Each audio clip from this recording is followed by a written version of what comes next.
What is going on, guys? Welcome back to the channel. Welcome back to another video. In this video, we're going to be talking all about the E30 tune that's now fully completed on my Ecoboost Mustang and whether you should go down the route of tuning for E30 or not. So if you guys have been following these videos from the very beginning, we actually started off with PD tuning a few months ago now. It's crazy that this much time has kind of elapsed.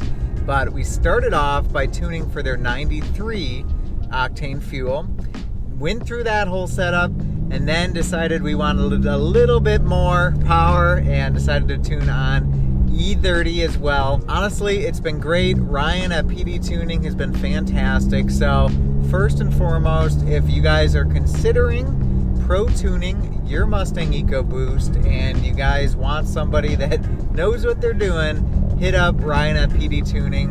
I mean, I'm not sponsored or anything by them whatsoever, but they're really great. They know these Ecoboost engines inside and out, and I definitely recommend them. But with that being said, now let's get into the meat and potatoes here, guys.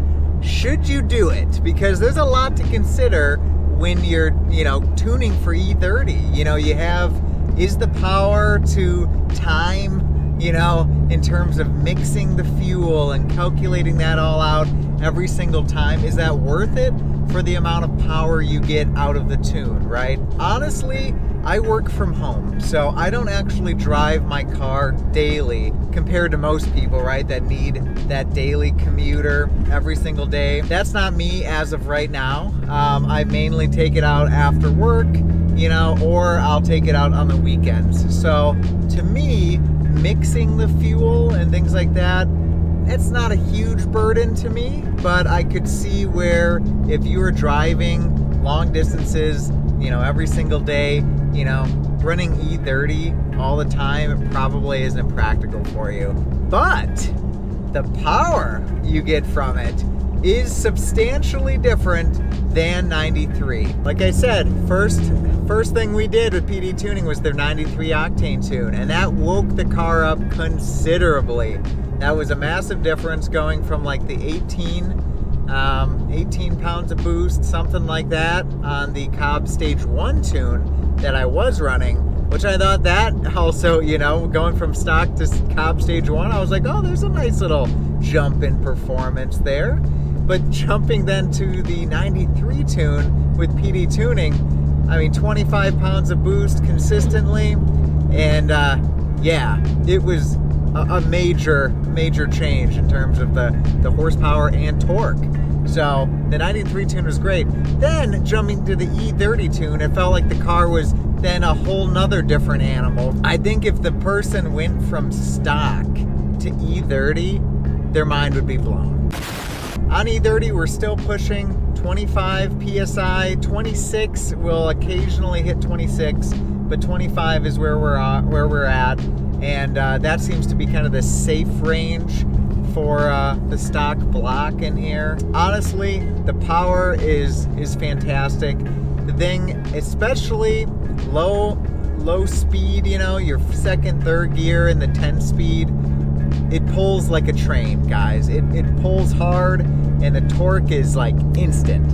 I also noticed at the higher speeds, you're at your 80s, 90s, stuff like that, she pulls considerably stronger than it did when I was running, my stock Stage 1, or my stock tune, my Stage 1 Cobb, and the 93. So you're getting more power, more torque throughout the entire RPM range, and it's definitely noticeable, that's for sure. The one thing I want to say is that I just passed a cop, so play it cool, He's not, okay, good, he's not following, perfect.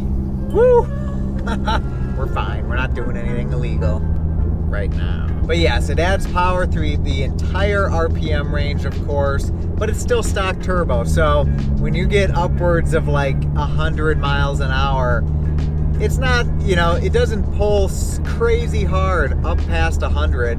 The real sweet spot with this is like your 30 to 90 miles an hour. That's where she's pulling hard. And that's perfect for your day-to-day operations, your daily driving, because most of the time we're not going that fast. I mean, you're driving through town, you want that, you know, fun shove you back in the seat factor here. The E30 tune will get that for you, that's for sure. Guys, like I said, I'm not just gonna be talking about it and, you know, preaching this to you guys. I want to get the car on the dyno here. I have a dyno kind of lined up that I'm looking into.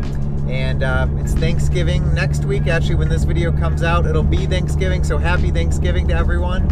And yeah, after this, car's on the dyno, we'll see what she makes. Guys, in the comments, I want you to put, what do you think the car will make on E30 with the mods that we have on it?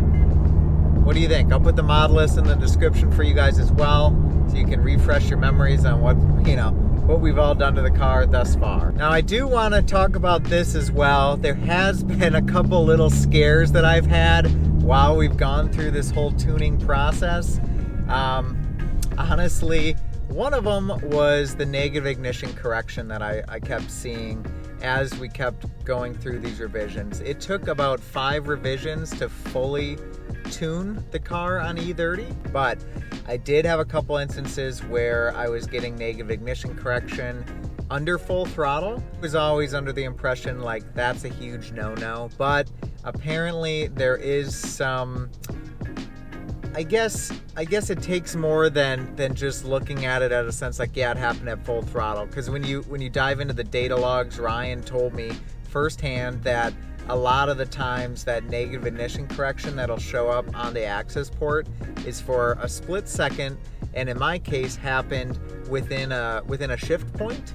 And he said that's pretty common and nothing to really worry about. So, you know, my amateur eye, right, looks at the data log Excel file and I'm like, oh shoot, we're at full throttle here and we're getting negative ignition correction. That's not good. Like, it was like -1 or something like that. He adjusts some timing and seemed to correct that for the most part. So I do get negative ignition correction, but only while I'm putting around, you know, doing things. I'll occasionally see it pop up, a -1, a -2 at most usually. At just cruising speeds, you know, part throttle, negative ignition correction isn't really a big deal. So that kind of eased my mind a little bit, because I did start seeing that, guys, and I was freaking out a little bit, I'm not gonna lie.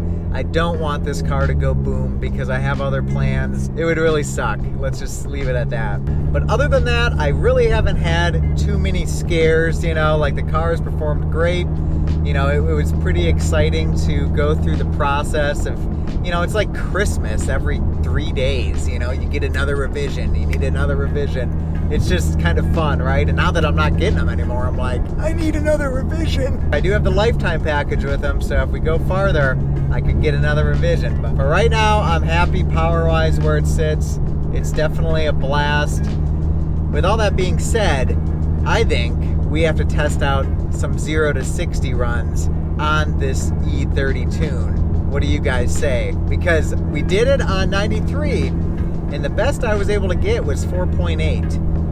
So I'm hoping with the E30 file on here, fully completed, we can do better. So let's see what we can do.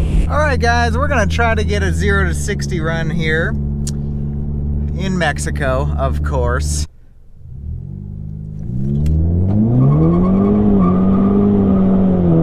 Woo! 4.7, but I spun the shit out of the tires. That's still fun.